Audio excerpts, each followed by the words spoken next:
Judd and Barbara, it is so nice to see you again. Welcome back to the city of Huntington Beach.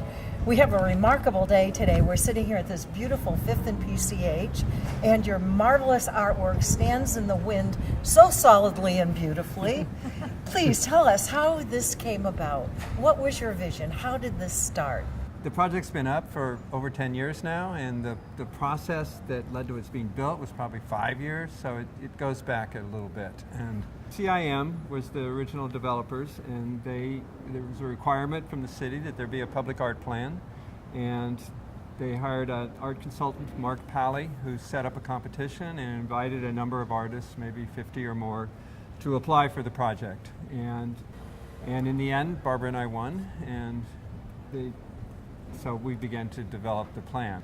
To make a plan that has some really obvious main elements, the barnacle column and the wave and the replication of the Huntington Beach Pier and the mosaics that are dropping above and below the parking lot, but the entire span, the sidewalk and the paving itself and everything got to be included as this kind of iconic celebration of the main aspects of Huntington Beach. You really captured the spirit, the history, the ecology of Huntington Beach and brought it together with so many variables that people hardly even know that they're walking on glittery sand, and yet you've captured it in the sparkles of the paving. Really, really remarkable. How did you get inspired by such detail? The idea of the pier being, a community reaching into a larger global community that is the seas that are all interconnected, and it's sort of being the human gesture toward this great, vast, impenetrable, unknown ocean.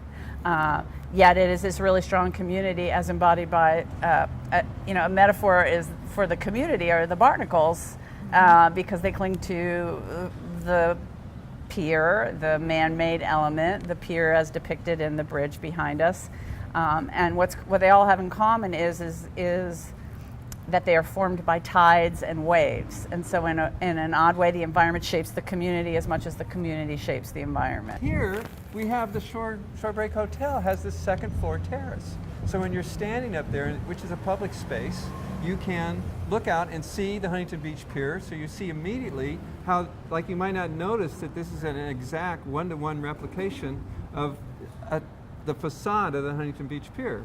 Because the Huntington Beach Pier is built on a 24 feet on center.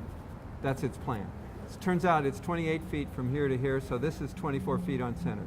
So it's exactly the facade of the Huntington Beach Pier. That said, we could look down on the ground, and it turns out that the width of the Huntington Beach Pier, just by coincidence again, is exactly the width of Fifth Street. So we could put in one-to-one scale the plan view of where the pilings are, and that's what those medallions and discs that are sitting out in the paving are, the plan view pilings of the Huntington Beach Pier. And then this became where sand and sea and waves all meet, and this is like the swell patterns around a barnacle piling. So the idea of what's tying this whole thing together, why are these things here, is this ground plane, which is the paving, the street, the thing we just talked about, interlocking brick pavers and the high-end lithocrete pourings. So Waterline, which is this kind of idea of a line of water that rises and falls with the tides. It never is, it's not a static concept at the same time. I mean, it's not a static thing, but at the same time, it's a specific concept, the level of the water at any one point. And so that managed to describe the whole thing in one word, hence the title Waterline.